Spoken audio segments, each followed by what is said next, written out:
Revolución en verde. Capítulo 32. Confrontación. Kyoka podría haber esperado que la sala de preparación para la ceremonia de entrega de medallas estuviera un poco más animada. Después de todo, todos los presentes estaban a punto de recibir una medalla por quedar entre los 4 primeros en un evento deportivo televisado internacionalmente. Todos iban a ser celebridades menores, al menos durante los próximos días. Además, habían dado un buen primer paso hacia sus futuras carreras como héroes al demostrar una sólida base sobre la que construir. Deberían haber estado celebrando. Al fin y al cabo, esto era con lo que se suponía que soñaban todos los futuros estudiantes héroes de la UA. Sin embargo, la sala quedó en un silencio sepulcral. Kyoka podía oír a la multitud bulliciosa arriba, esperando el comienzo de la ceremonia de entrega de medallas. Podía oír al personal corriendo por los pasillos afuera, terminando tareas de último minuto. Pero no había nada que decir entre ella y Kaibara. No era que fueran cercanos, más conocidos que otra cosa. Siempre había sido una extraña combinación de demasiado callado y demasiado intenso. Kaibara no hablaba mucho en clase, pero cuando lo hacía solía ser brusco y lleno de groserías. El verdadero problema era que Nizuku ni Kaminari estaban en la sala en ese momento. Kaminari podía hablar con cualquiera, a juzgar por su comportamiento durante el torneo, y Kyoka tenía muchas ganas de hablar con Izuku. Solo para felicitarlo. Nada más. Y mucho menos para regañarlo por haberle dado tanta importancia a Kaminari. Claro que no. Aunque, si regañara a Izuku, también regañaría a Kaminari. Ambos se habían incitado mutuamente, esforzándose cada vez más solo para ganar. El hecho de que ambos necesitaran robots médicos para transportarlos a la oficina de Recovery Girl después de la pelea era prueba suficiente de que se habían exigido demasiado.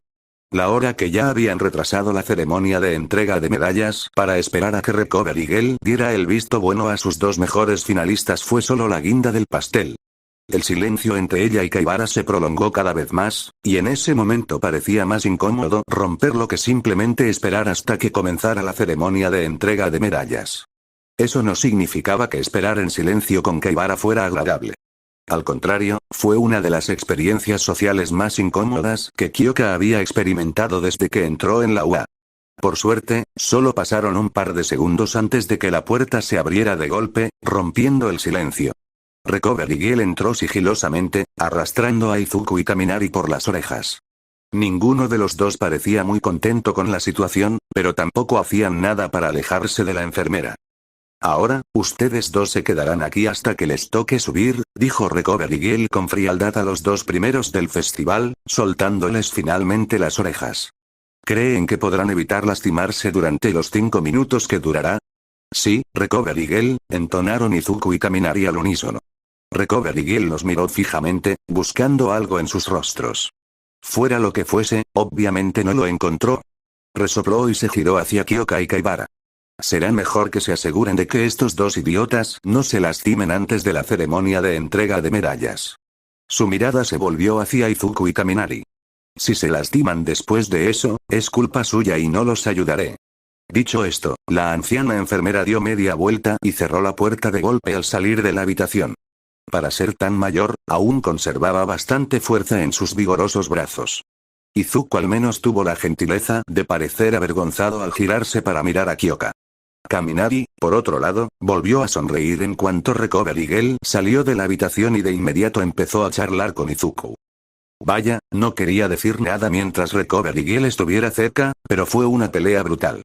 Tengo que saberlo, ¿cómo logras usar tu electricidad tanto tiempo sin hacerte mucho daño? Cuando intento hacerlo, me duele muchísimo. La mirada de Izuku iba y venía entre Kaminari y Kyoka mientras intentaba decidir si responder a la pregunta o ir a hablar con su novia. Kyoka simplemente puso los ojos en blanco y agitó la mano. Sabía que Izuku estaría al menos un poco distraído hasta que hablara de peculiaridades, incluso si ella intentaba hablar con él primero. Bueno, en realidad no tengo un don relámpago. A Kaminari se le desvaneció el rostro. Mi don acumula fuerza, y el relámpago es solo un efecto visual, por lo que se sabe. Todavía me duele cuando uso demasiado mi don, pero es porque mi cuerpo no es lo suficientemente fuerte para manejarlo a toda potencia. Ah, demonios. Esperaba que hubieras descubierto algo. Después de todo, fuiste tú quien descubrió que podía usar mi rayo para acelerar. Bueno, sí que tenía una idea. Claro que Izuku tenía una idea. Kyoka estaba convencida de que los murmullos de Izuku se debían a que tenía más ideas de las que podía físicamente en su cabeza y se le escapaban por la boca. Dependiendo de lo bien que lo controles, podrías intentar excitar solo las fibras musculares y no los receptores del dolor que las recorren. Solo funcionaría brevemente, hasta que tus músculos empezaran a generar ácido láctico, pero sin duda reduciría el dolor inicial. La cara de Kaminari explotó en una sonrisa mientras le levantaba el pulgar a Izuku. Gracias, amigo. Sigo intentando dirigir mi rayo más rápido. Supongo que también tengo que mejorar mi precisión. Oh, ¿por eso no me diste una descarga al tocarme? Me preguntaba qué pasaba. Sí, todavía me lleva un tiempo redirigir todo mi cuerpo, lo cual es raro porque es un rayo. Kaminari soltó una carcajada antes de mirar a Kyoka y ponerse serio enseguida. Ya dejo de molestarte. Deberías ir a hablar con tu novia antes de que explote. Al parecer, Kyoka golpeaba el pie con más fuerza de lo que pensaba. Con esfuerzo, dejó de golpear y descruzó los brazos. Kaminari la estaba molestando un poco en ese momento, aunque su lado lógico intentaba convencerla de que seguía molesta con él, tanto por coquetear en medio de una pelea como por golpearla tan fuerte que tuvo que ver la última pelea de Izuku desde la oficina de Recovery Girl. Afortunadamente, Izuku captó la indirecta y se acercó a Kyoka, envolviéndola en un abrazo una vez que estuvo cerca. Cualquier enojo residual que tenía con su novio desapareció inmediatamente. Lo hiciste muy bien. Vitoreó Izuku al romper el abrazo. Y tú decías que no sabías cómo superarías a Kirishima. Mira quién habla, señor Ashido. Podría ganarme. Izuku rió entre dientes y se frotó la nuca, avergonzado. Kyoka aprovechó para darle un codazo en la frente con uno de sus audífonos. Oye, Izuku se estremeció. ¿Por qué fue eso? Eso fue por estar dispuesto a quedarte de brazos cruzados y dejar que Kaibara te golpeara. No lo había visto en vivo, pero las repeticiones previas al combate final habían mostrado con claridad lo sucedido. Izuku abrió la boca para decir algo, pero Kyoka se le adelantó y le dio un segundo golpe en la frente con un audífono. Y eso es por haberte destrozado tanto contra Kaminari. Bueno, ¿era eso o que me electrocutara?, respondió Izuku. ¿Cómo te fue? Fue horrible, admitió Kyoka. Pero probablemente no tanto como romperme los dos brazos. Hizo una pausa antes de continuar. Aunque fue bastante brutal verte destrozar el suelo del ring. Impecable, y bastante sexy. El rostro de Izuku se sonrojó de nuevo, pero no apartó la mirada. Entonces valió la pena. Kyoka sintió que su rostro se calentaba. Afortunadamente, la puerta se abrió y uno de los clones de ectoplasma entró en la habitación, lo que la evitó de pasar más vergüenza. Llegó la hora de la ceremonia de entrega de medallas. No era la primera vez que Toshinori se quejaba de los extremos a los que llegaba solo por causar sensación. Sentado en el techo del estadio UA, esperando su señal para saltar y entregar los premios a los primeros clasificados, una parte de Toshinori quería simplemente salir con Midnight para la ceremonia. Sin embargo, hacía tiempo que había aceptado la necesidad de cierto nivel de espectacularidad. O eso creía. Había muchísimos héroes que se mantuvieron agazapados y trabajaron al menos tan duro como Toshinori, pero ninguno podía ser un símbolo de paz. Un símbolo necesitaba ser visible para ser efectivo, y si bien Toshinori agradecía y apoyaba los esfuerzos de los héroes trabajadores, necesitaba ir más allá. Esa era la justificación que había usado cada vez que se había forzado a ser el centro de atención. Que un poco de incomodidad por su parte le traería beneficios, ya que todo el país sabría que estaba allí. Y había funcionado. Toshinori había logrado convertirse sin ambigüedades en el símbolo de la paz, con más de 2 décadas de ese título no oficial a sus espaldas. Incluso creía haber derrotado a All For One de una vez por todas, poniendo fin a su amenaza para siempre.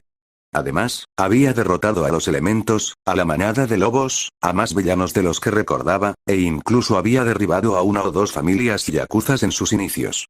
Al observar las estadísticas, la delincuencia en Japón era más baja que nunca.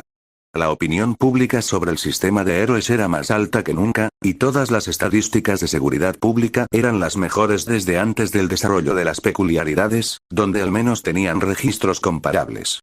Pero Toshinori sentía cada vez más que veía fallas en su plan de ser el símbolo de la paz. Cuando trabajaba y patrullaba a toda hora, no tenía tiempo para esos pensamientos. Pero ahora que estaba reduciendo sus patrullas y dedicando más tiempo a la enseñanza, y más tiempo como Toshinori Yagi, tenía más tiempo para pensar. Toshinori no era un ingenuo, aunque algunos sin duda llegaban a esa conclusión por sus apariciones públicas. La disminución de la delincuencia en Japón, especialmente en los últimos 5 años, desde su enfrentamiento con All for One, no significaba necesariamente que hubiera menos criminales y villanos en general. De hecho, Toshinori estaba cada vez más convencido de que cada vez había más villanos ocultos, esperando su inevitable retiro. De hecho, parecía que incluso All for One lo hacía, a juzgar por la presencia del gnomo con múltiples peculiaridades en la USG. En el otro lado de la ecuación estaba el HPSC y sus maquinaciones. Toshinori siempre los había mantenido a distancia, usando su plataforma y reputación como el héroe número 1 para intentar predicar con el ejemplo. No quería imponer un comportamiento, sino mostrar a otros héroes la manera correcta de actuar. No funcionaba, a juzgar por la calidad de la mayoría de los héroes jóvenes de hoy en día. Buscar entre ellos la fortaleza moral adecuada para ofrecerles un puesto en la Torre del Poder era deprimente por el tiempo que tardaba. Además, ver cuánto había interferido el HPSC con la UA y sus métodos de enseñanza solo porque él había aceptado un puesto en la escuela, así como cómo había cambiado el festival deportivo desde su época en la UA, mostraba su comportamiento bajo una luz muy diferente. ¿Qué tan diferentes habrían sido las cosas si se hubiera interesado más en el lado político del heroísmo antes?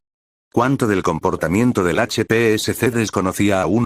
¿Cuánto podría empezar a detener en el tiempo que le quedaba? ¿Cuál sería la mejor manera de hacerlo? Toshinori necesitaba hablar con alguien de confianza sobre el asunto. Estaba debatiendo con quién hablar para comprender mejor el HPSC cuando recordó exactamente dónde estaba y qué estaba haciendo. De pie sobre el techo del estadio UA, esperando para saltar y entregar los premios a los 4 primeros clasificados. Mirando hacia el centro del campo con los ojos entrecerrados, vio a medianoche gesticulando con entusiasmo hacia el cielo mientras los 4 ganadores estaban en el podio junto a ella. No había oído la señal para saltar, pero no la había estado escuchando en absoluto. ¿Sería posible que se hubiera perdido la indicación? Se tocó el comunicador en la oreja solo para darse cuenta de que no oía nada. Ni siquiera un siseo de fondo. Debió de haberse roto en algún momento del día.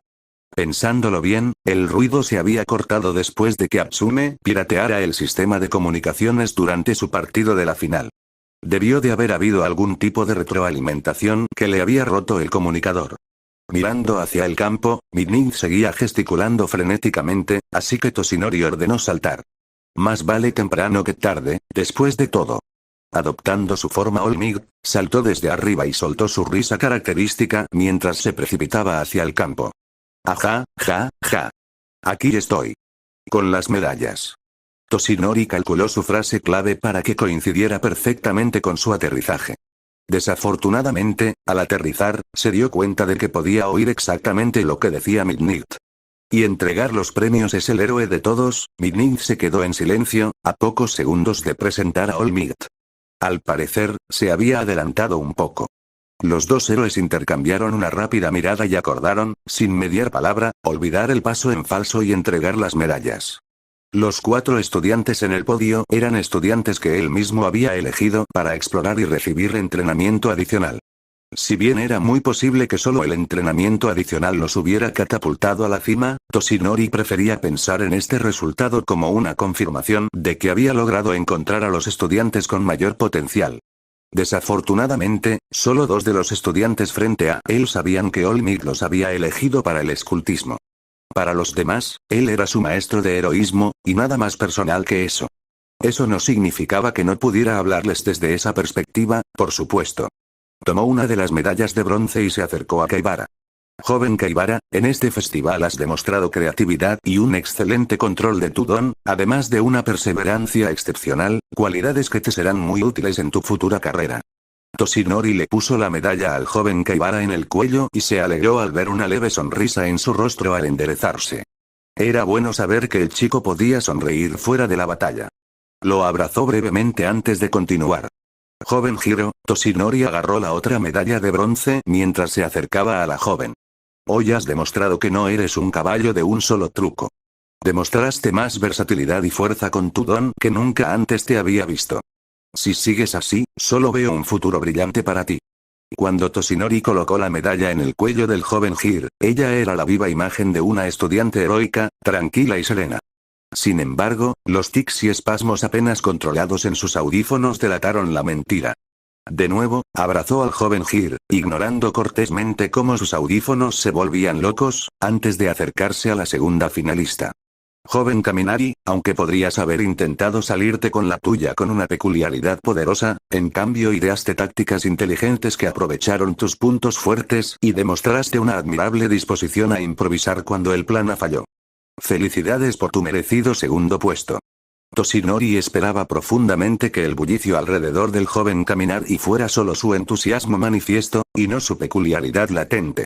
Por suerte, colocar la medalla de plata en el cuello del joven Kaminari y abrazarlo no lo electrocutó. Habría sido bastante vergonzoso para Olmig ser derribado por un estudiante en una ceremonia de premios. Finalmente, Toshinori se encontró frente al joven Midoriya, su sucesor, el ganador del festival deportivo. Joven Midoriya. No puedo expresar lo impresionado y orgulloso que estoy de tu actuación en este festival deportivo.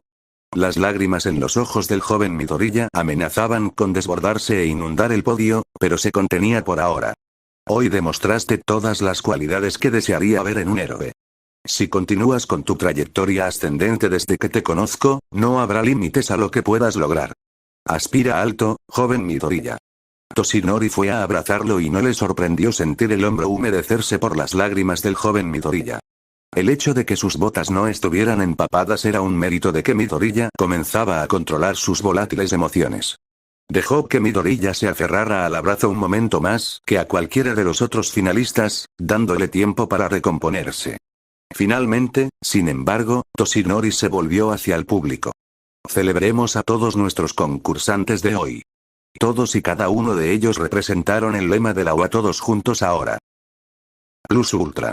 Todo el estadio estalló en vítores, y Toshinori se llenó de orgullo ante los elogios a sus alumnos. Iban a ser algunos de los mejores héroes de todos los tiempos. Había sido un día largo y agotador para Inko.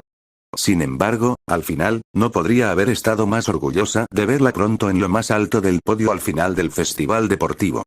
De alguna manera, su dulce bebé se había convertido en un estudiante héroe al que todos admiraban. Hubo momentos durante el festival en que casi no reconoció como hijo al estudiante seguro y poderoso que había dominado a casi toda su competencia. El orgullo que sentía por su hijo estaba teñido de una buena dosis de autodesprecio. Izuku había madurado muchísimo y se había convertido en un joven tan bueno durante el último año. Pero, al mismo tiempo, se habían distanciado. Y por mucho que Inko quisiera negarlo, gran parte de la culpa recaía sobre ella. Después de todo, si bien no le había prohibido a Izuku entrenar con el Sr. Yagi el año anterior a la UA, no le había brindado el apoyo que podría haber brindado. Peor aún, estuvo a punto de cancelar todo el programa después de que Izuku se rompiera algunos huesos durante un encuentro casual con un villano. Ver lo lejos que había llegado le hizo comprender lo pésima que habría sido esa decisión. En el mejor de los casos, Izuku habría aceptado su decreto, lo que casi con seguridad lo habría sumido en una depresión. Había deseado ser un héroe toda su vida, y tenerlo en vilo antes de que se lo arrebataran de repente podría haberlo hundido en una espiral descendente. Un escenario mucho peor habría sido que Izuku decidiera priorizar su heroísmo sobre ella. Sabiendo lo cercano que se había vuelto a los giros y el apoyo que la UA ya le brindaba como estudiante reclutado, sin duda podría haber logrado mantenerse a flote sin su apoyo. Siendo honesta consigo misma, Inko era el resultado más probable. Evitó las muchas consecuencias aún peores. Había pasado gran parte de su vida vigilando los posibles peligros que acechaban a Izuku, y no se había dado cuenta de lo fuerte y capaz que se había vuelto. Había interiorizado la idea de que las personas sin don necesitaban más apoyo, más protección, más ayuda, simplemente porque carecían de uno. Solo había visto las desventajas de su entrenamiento para ser un héroe, sin ver ninguna de las ventajas, como su recién adquirida confianza. Si bien era cierto que Izuku ahora tenía un don, a lo largo del festival se le había hecho cada vez más evidente a Inko que su éxito no se debía a un don abrumador. No, fue su entusiasmo por entregarse por completo a su objetivo de convertirse en un héroe lo que lo ayudó a superar todos los obstáculos del festival. Aunque no le había hecho ninguna gracia ver cómo su don se lastimaba en la final, le había demostrado de una vez por todas que Izuku era mucho más duro de lo que jamás le había creído. Que tuviera un don ahora no le dolía, pero nada de su don le ayudaba a lidiar con las lesiones. Todo se debía a su dureza innata y a su tolerancia al dolor. En total, Inko solo había inundado el apartamento 5 veces y se había desmayado una vez por deshidratación. Estaba relativamente orgullosa de esas cifras, pues esperaba que cada una fuera al menos el doble. Ahora, sin embargo, tras el primer día del festival, echaba de menos a Izuku. Se había adaptado a la vida en el dormitorio mucho más fácilmente de lo que Inko esperaba. Compartía gran parte de su ansiedad, incluyendo la ansiedad social que la había dominado en su juventud, por lo que Inko esperaba que le costara adaptarse a vivir lejos de casa. En cambio, según entendía, Izuku ya tenía un grupo sólido de amigos, una novia, estaba bastante segura de que él y Hir salían, aunque Izuku aún no se lo había dicho, y no parecía extrañar su hogar. De hecho, Izuku solo había vuelto a casa una vez desde que empezó la escuela, tras el ataque a la UA. Esa era otra situación que Inko podía admitir, en retrospectiva, que había gestionado bastante mal. Sería fácil culpar a Hisashi y a él por irrumpir en una familia que prácticamente había abandonado hacía años, pero no era del todo cierto.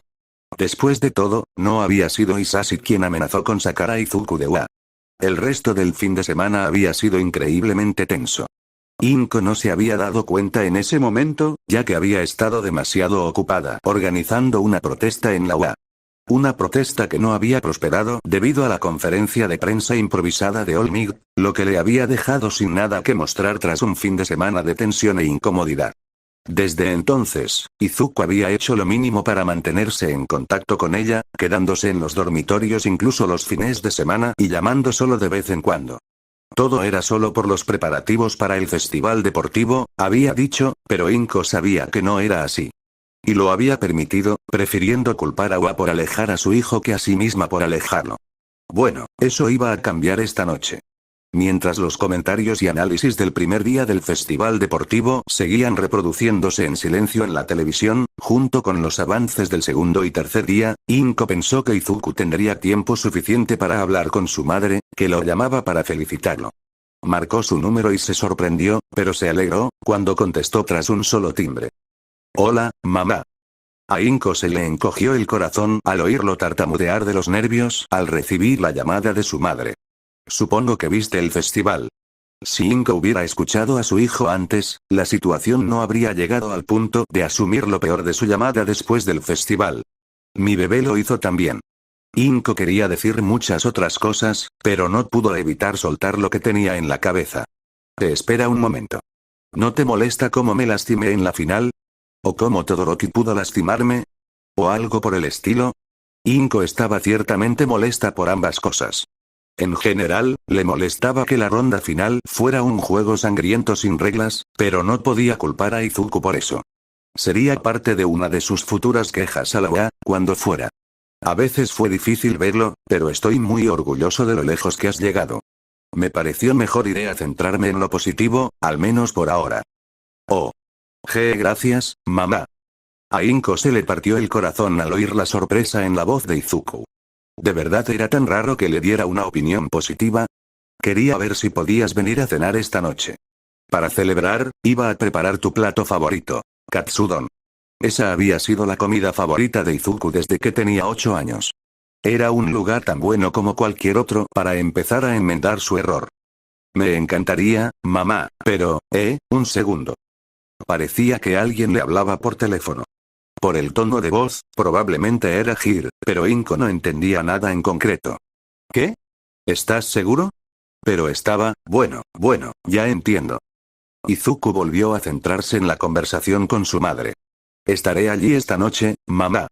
Tengo que volver antes del toque de queda, pero será un placer ponernos al día.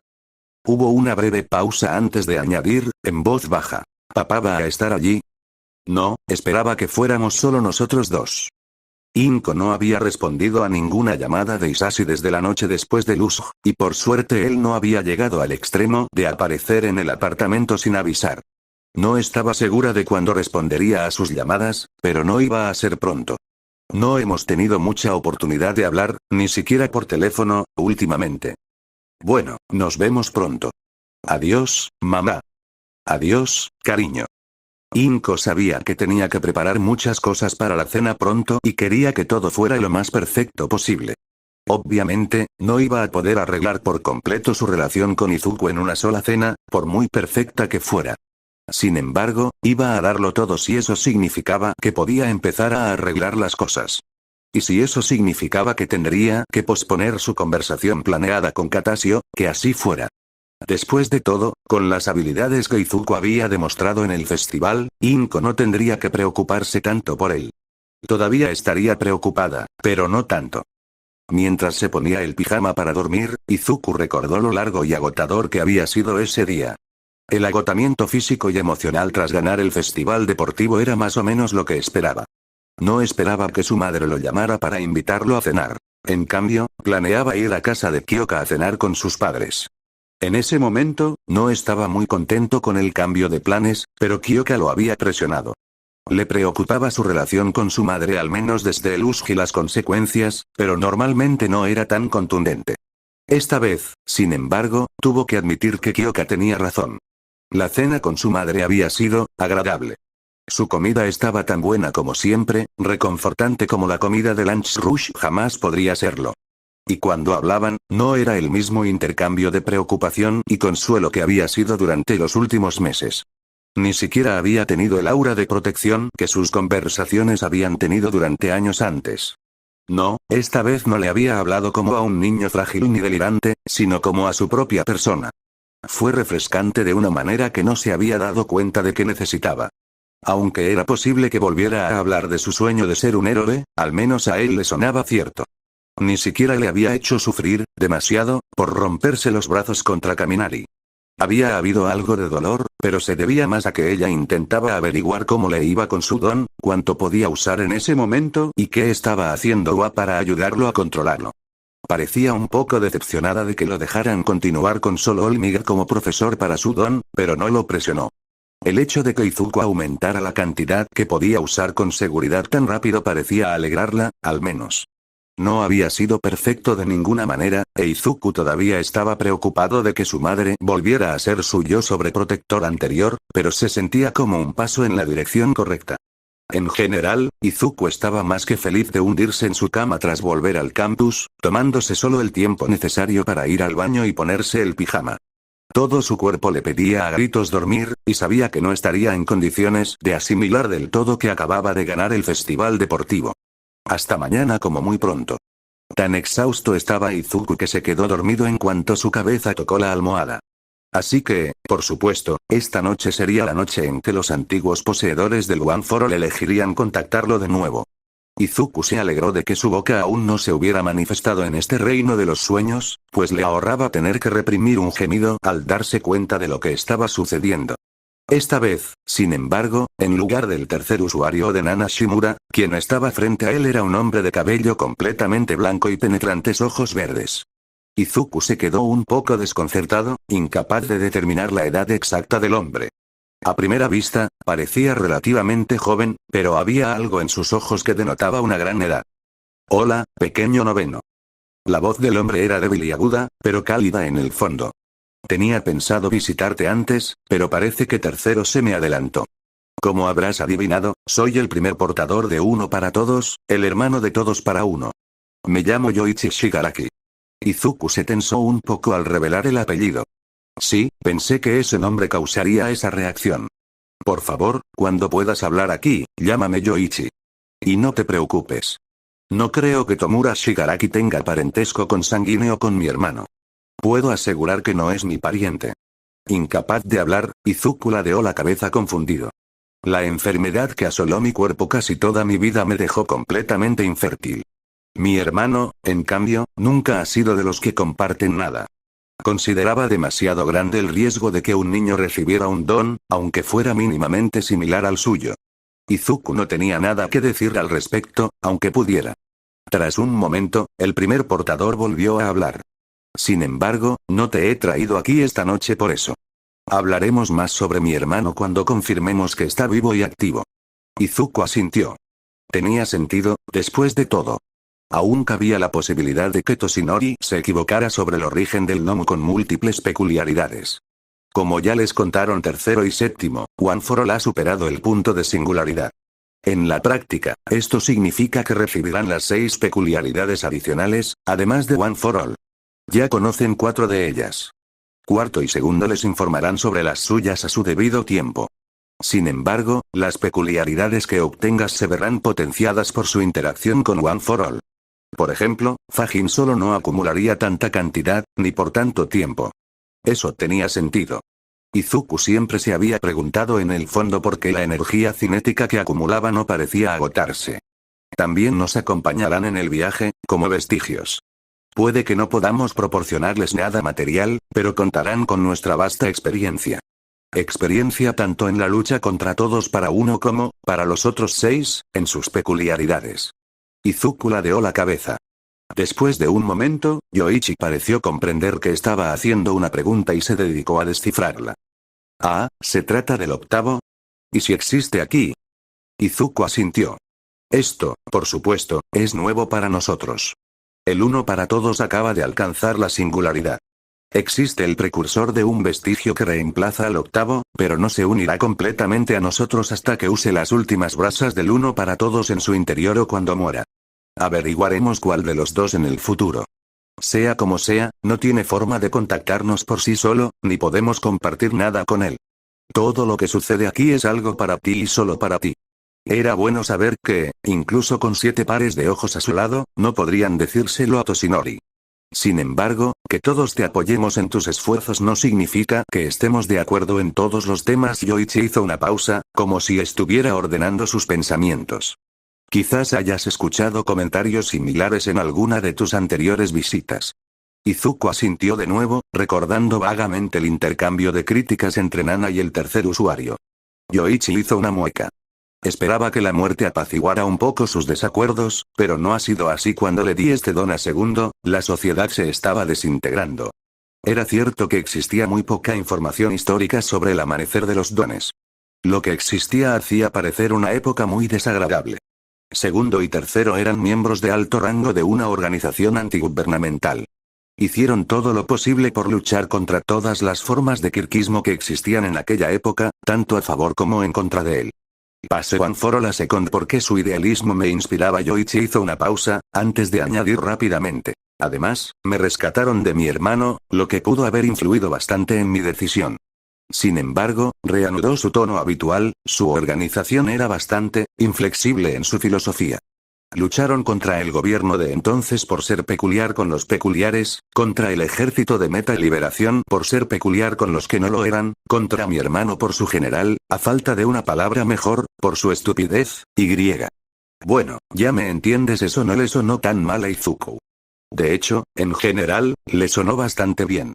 Algo de sus sentimientos debió de reflejarse en su lenguaje corporal, mientras Yoichi continuaba. Sin embargo, eso no fue lo que llevó a quinto y séptimo a sus desacuerdos. Segundo y tercero estaban más que dispuestos, incluso ansiosos, a matar por lo que creían. No puedo garantizar que todos los que mataron lo merecieran, y no creo que ninguno de los dos lo afirme.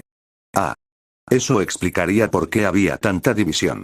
Los poseedores posteriores habían sido héroes bajo un sistema de héroes similar al de Olmigte Izuku, donde matar estaba totalmente desaconsejado salvo en las circunstancias más extremas, aunque ese tabú se había ido reduciendo en los últimos años. Era una cuestión ética que, admitió Izuku, no había considerado a fondo. Esto no tiene por qué afectarte. Debes perseguir tu visión de la justicia como mejor te parezca. Esto es solo un antecedente para que puedas entender de dónde proviene el consejo. Algo se agitó en el mundo de los sueños, y Yoichi miró a su alrededor, sorprendido. Ah, ya veo que tu tiempo aquí se acaba. Cuando el paisaje onírico comenzó a desvanecerse e Izuku volvió a caer en un sueño normal, esperó profundamente no tener que tomar tales decisiones durante mucho, mucho tiempo, si es que alguna vez lo hacía. La lluvia caía con fuerza sobre Osu, amortiguando los pasos del compañero en el callejón de abajo. Durante 3 días, Stein había estado rastreando los movimientos del equipo Idaten desde los tejados, inspeccionándolos en busca de cualquier señal de Fall City. Inicialmente, atacar al equipo Idaten había sido una necesidad, para evitar el repentino aumento de patrullas de héroes en la ciudad. Sin embargo, con el paso del tiempo, se hizo cada vez más evidente que al menos uno de los muchos compañeros del equipo abusaba de su posición. Sus patrullas eran estrictamente planificadas, diseñadas para cubrir terreno eficazmente sin dejar huecos en su cobertura.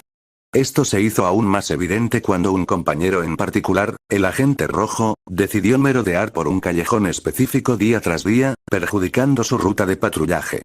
Aunque al principio había seguido a todos los miembros del equipo Idaten, hoy Stein se había centrado por completo en el agente rojo.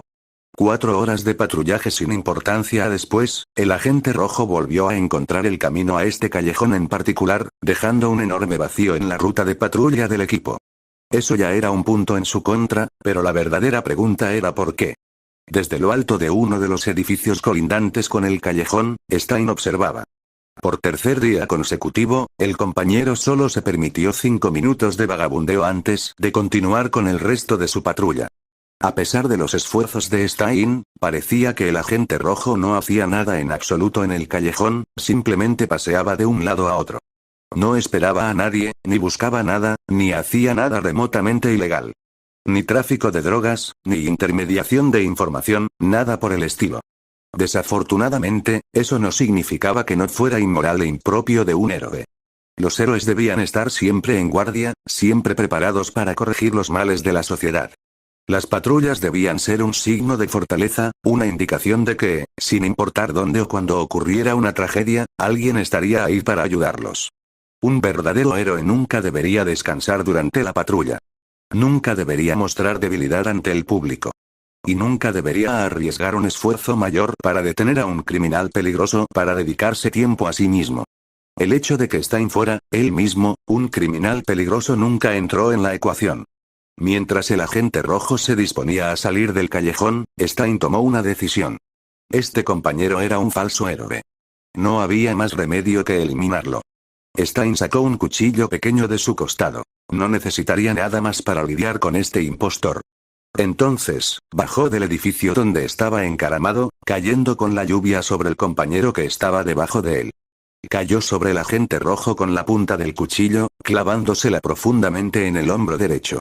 La sangre brotó a borbotones, mezclándose con la lluvia en un fino rocío.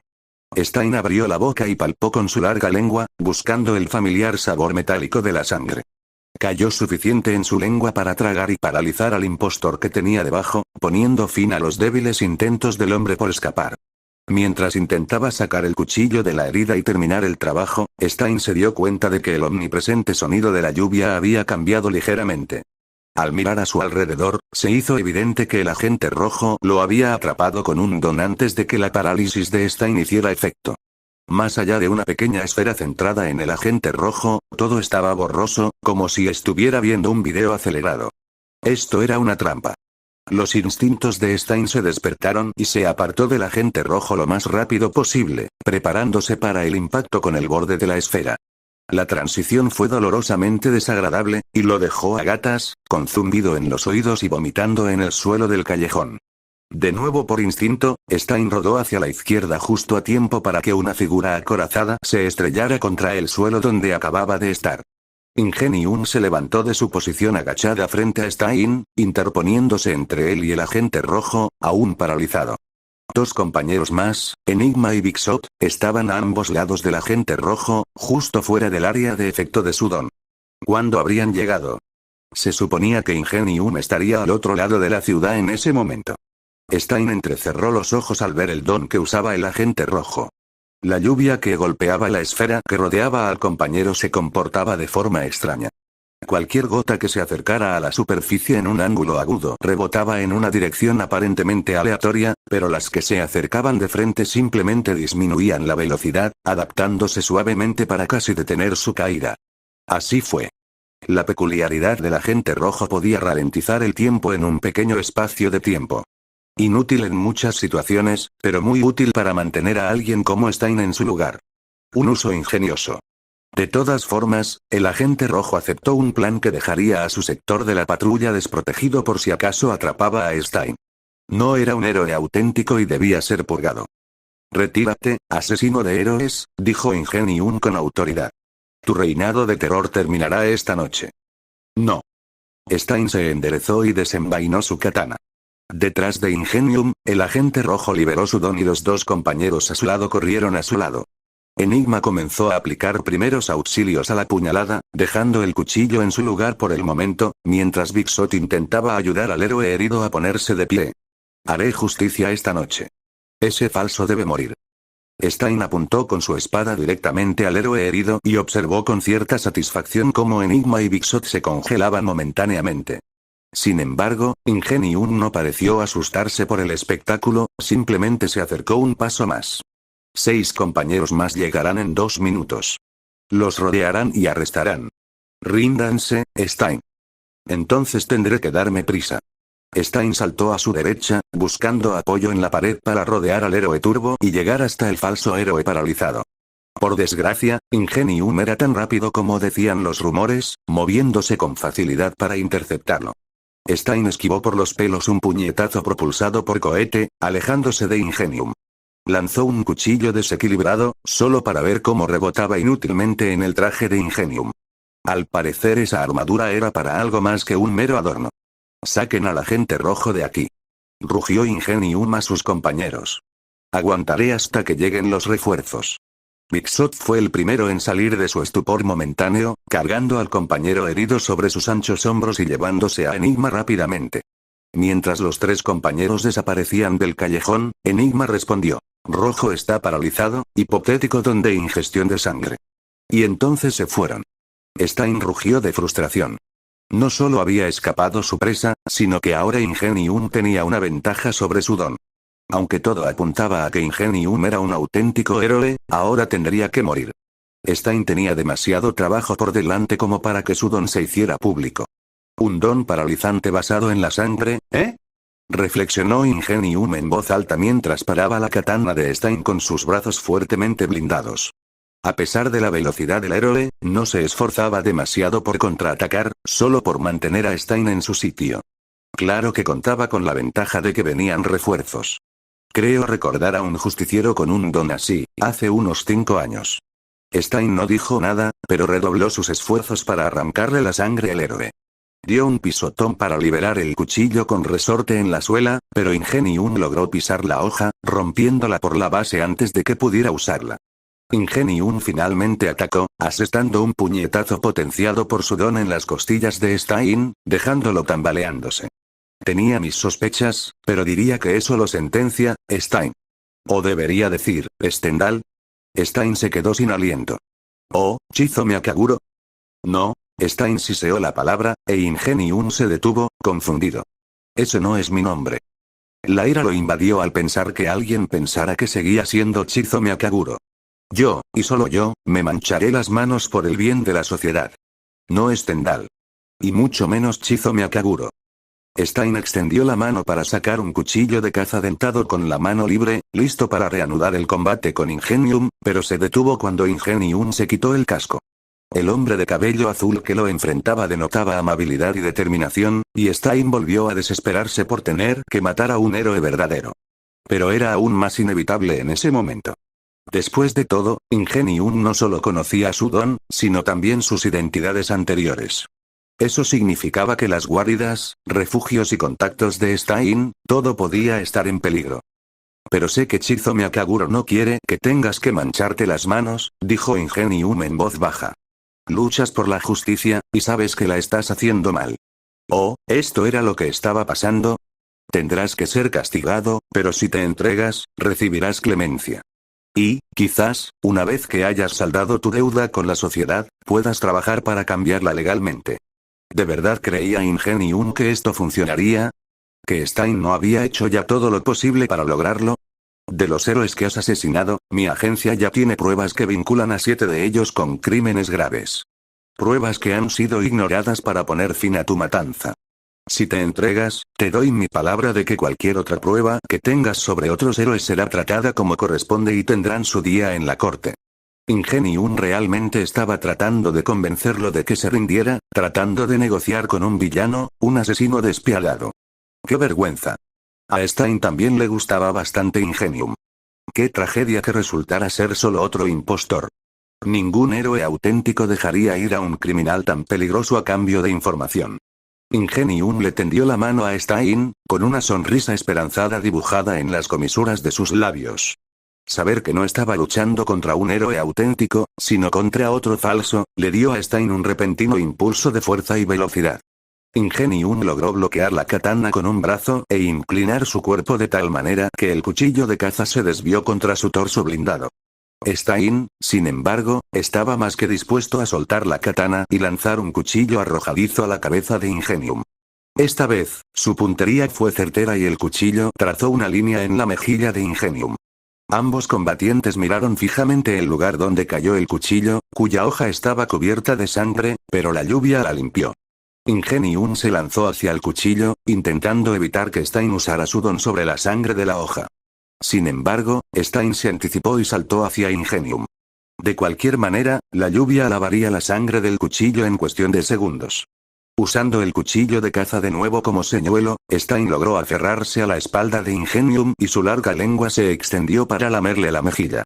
En un instante Ingenium se derrumbó bajo el peso de Stein, paralizado.